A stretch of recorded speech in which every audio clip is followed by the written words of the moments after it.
Muling nakakuha ng gintong medalya si Carlos Edriel Yulo para sa Artistic Gymnastics Men's Vault Final.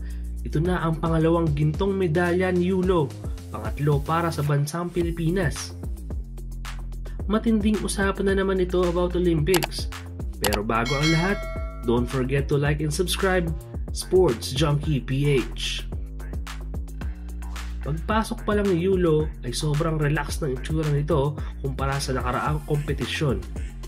May kita din ang excitement sa kanya.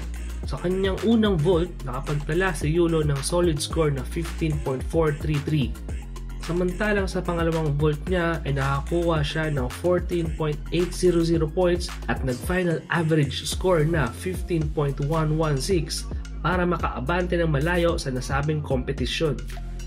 Si Artur Davtyan ng Armenia ang pamangalawa kay Yulo. Si Davtyan ang pinakahuling gymnast na nag-perform sa grupo at ang may pinakamalaking tsansang maungusan si Carlos Yulo dahil na din sa naging bronze medalist ito noong Tokyo Olympic Games with the same event.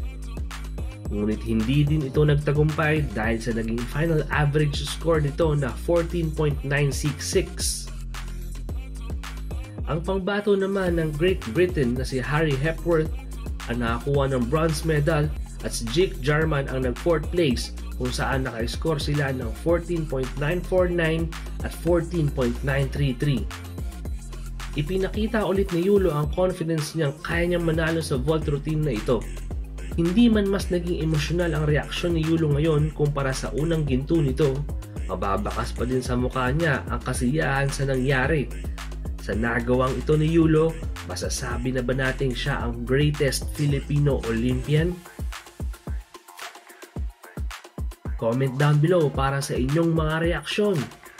Isang pagbati muli ng congratulations Carlos Yulo at mabuhay ang Pilipinas! For more sports update, don't forget to like and subscribe on our page, Sports Junkie PH.